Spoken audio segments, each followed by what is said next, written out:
guys, it's Sarah the Fit Cookie, and I'm going to do a quick review of Sweet Loren's allergy-friendly puff pastry.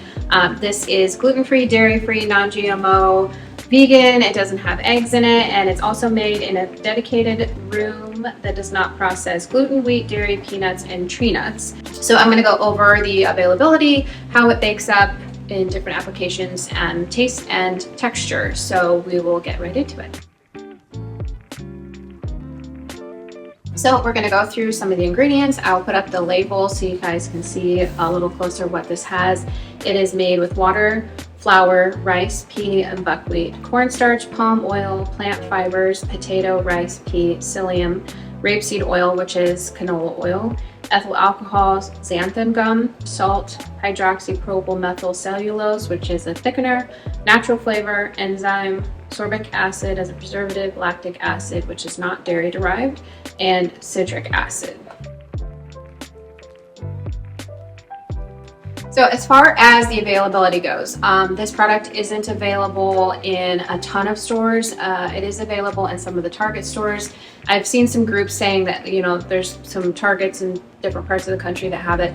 None of the places I've been to, I have been able to find it. I ordered a case of this online. The only problem with ordering a case is that you actually pay more. So when I looked it up, some of the puff pastry in the Target stores are about like $8.99 for one of these, which is one sheet of puff pastry.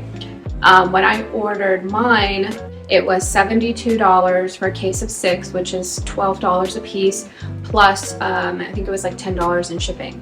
So if you order a case, you will pay more than if you can find it in the store. So that's just something to keep in mind. It's not available in all stores, and if you decide to order a case of it, it does cost more.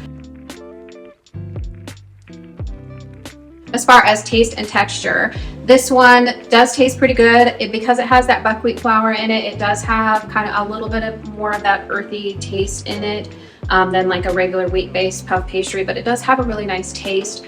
As far as texture, it kind of depends on what you're making. I've found that if you have something that's rolled on top of itself a lot, it will be more dense and it won't puff up as much. And then if you have something where, you know, like a little muffin tin and you're kind of pressing it in there, it will be a little more dense in the corners where it's kind of folded over or folded up.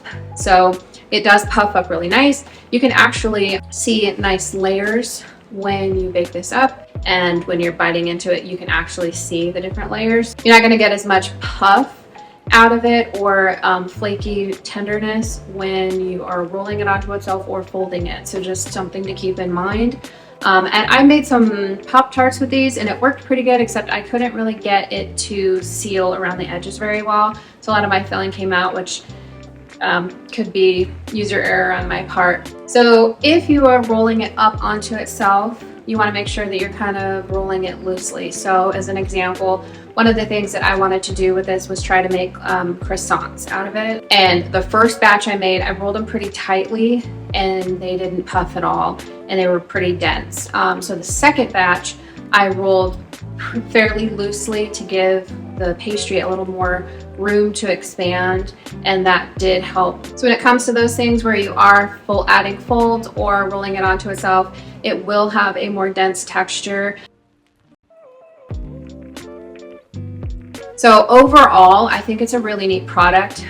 It's gluten-free, it's allergy-friendly, egg-free, soy-free, dairy-free. It's not going to be exactly the same as a regular wheat-based puff pastry, but I think considering that it's allergy-friendly, that it is a pretty good product. I think just depending on what kind of applications you're using it for, if you're cutting them out flat, if you're putting cinnamon sugar on it, or making Pop-Tarts, those seem to turn out pretty well. So it just kind of depends on how you're using your puff pastry, how it's going to turn out. So just keep that in mind when you buy it. When you're buying these, take a look at the expiration date. You can't freeze these, so you won't want to try and buy some and then put them in the freezer.